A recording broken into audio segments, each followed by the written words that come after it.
Hello అండి, welcome to Jahnavi వంటలు. ఈరోజు మన ఛానల్లో కేవలం పాలు పంచదారతోనే చాలా సింపుల్గా, అంతేకాకుండా చాలా టేస్టీగా ఉండే స్వీట్ రెసిపీ చూపిస్తానండి. ఈ స్వీట్ అయితే అచ్చం మనం స్వీట్ షాప్లో కొన్న స్వీట్ లాగానే ఉంటుంది. తయారు చేసుకోవడం కూడా చాలా తేలిక. దానికోసం ముందుగా స్టవ్ మీద కడాయి పెట్టుకుని 1 లీటర్ వరకు పాలు పోసుకోవాలండి. నేను ఫుల్ ఫ్యాట్ మిల్క్ తీసుకుంటున్నాను. మీకు అందుబాటులో ఉంటే స్వచ్ఛమైన గేదె పాలు కానీ ఆవు పాలు కానీ తీసుకోవచ్చు. తీసుకుని వీటిని స్టవ్ మీద పెట్టుకుని బాగా మరగనివ్వాలి. చూడండి, ఇట్లా పొంగు వస్తున్నప్పుడు స్టవ్ సిమ్లో పెట్టుకుని కంటిన్యూస్గా కలుపుకుంటూ ఉండాలి. ఇలా కంటిన్యూస్గా కలుపుకున్న తర్వాత ఒకసారి పొంగడం ఆగిన తర్వాత స్టవ్ సిమ్లో పెట్టేసుకుని 2 నిమిషాలకు ఒకసారి అయినా కలుపుతూ ఉండాలి. చూడండి, ఇట్లా కలుపుతూ ఉంటే పాలు చిక్కగా అయితే కదా ఇది ఇంచుమించు కోవా టైప్లో వచ్చేదాకా మరిగించుకోవాలి. అలా మరగడానికి కనీసం 20 నుంచి 25 నిమిషాల వరకు టైం పడుతుందండి. చూడండి, పాలు ఇలా బాగా మరిగిన తర్వాత ఇప్పుడు దీనిలో పంచదార వేసుకోవాలి. మనం తీసుకున్న లీటర్ పాలకి 100 గ్రాముల పంచదార అయితే సరిపోతుంది. మీరు స్వీట్ ఎక్కువ తింటే ఇంకొక 50 గ్రామ్స్ వరకు ఎక్కువ వేసుకోవచ్చు. 100 గ్రామ్స్ అయితే కరెక్ట్గా ఉంటుంది.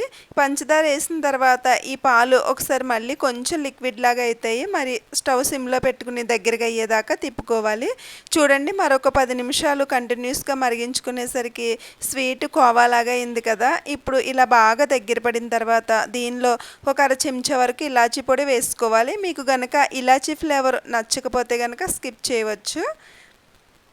ఇలాచీ పొడి కూడా బాగా మిక్స్ అయిన తర్వాత దీనిలో 1 నుంచి లేకపోతే 2 చెంచాల వరకు నెయ్యి వేసుకోవాలి.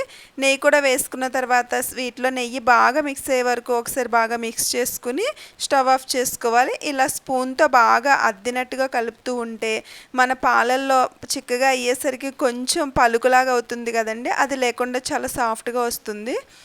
ఇప్పుడు ఇలా రెడీ చేసుకున్న స్వీట్ని ఒక పళ్ళెంలో కానీ కొంచెం వెడల్పుగా ఉన్న పాత్రలో కానీ వేసుకోవాలి. వేసుకున్న తర్వాత ఒక గిన్నెకి ఇలా నెయ్యి రాసి బాగా గట్టిగా ఆదమి పెట్టి ఒత్తి రుద్దాలి. ఇలా ఒక 2-3 నిమిషాలు ఇలా రుద్దడం వల్ల స్వీట్ చాలా సాఫ్ట్గా ఉంటుందండి. పలుకు కానీ లేకుండా చాలా మెత్తగా ఉంటుంది. చూడండి, ఇలా బాగా మెత్తగా బాగా రుద్దుకున్న తర్వాత దీన్ని మీకు నచ్చిన షేప్లో చేసుకోవచ్చు. ఇలా చిన్న ఉండలాగా చేసుకుని మనం బయట తినే పాలకోబిళ్ళ షేప్లో అయినా చేసుకోవచ్చు. ఒకవేళ మీకు ఈ షేప్ కనుక నచ్చలేనట్లయితే మీకు నచ్చిన షేప్లో స్వీట్ చేసుకోవచ్చండి. మరొక షేప్లో స్వీట్ చేసి చూపిస్తాను. మరి కాస్త స్వీట్ని తీసుకుని ఇలా అరచేతిలో కానీ లేకపోతే పేపర్ మీద కానీ వేసుకుని ఇలా స్క్వేర్ టైప్లో చేసుకోవాలి. ఇలా మనం బయట తినే కలాకండ్ స్వీట్ షేప్లో చేసుకోవచ్చు. ఇది కలాకండ్ స్వీట్ లాగానే ఉంటుందండి. టేస్ట్ అయితే చాలా బాగుంటుంది. ఇలా అన్ని స్వీట్స్ రెడీ చేసుకుని పైనుంచి పిస్తా పప్పుతో కానీ లేకపోతే బాదం పప్పుతో కానీ గార్నిష్ చేసుకోవచ్చు. చూసారు కదా, కేవలం పాలు పంచదారతో ఎంత టేస్టీగా స్వీట్ రెడీ చేసుకున్నామో. మనం తీసుకున్న లీటర్ పాలకి 1/2 కేజీ వరకు స్వీట్ అయితే వస్తుందండి. ఈ స్వీట్ రెసిపీ కనుక మీకు నచ్చినట్లయితే తప్పకుండా ట్రై చేయండి. మా వీడియోస్ కనుక నచ్చినట్లయితే తప్పకుండా మా ఛానల్ని సబ్స్క్రైబ్ చేయండి.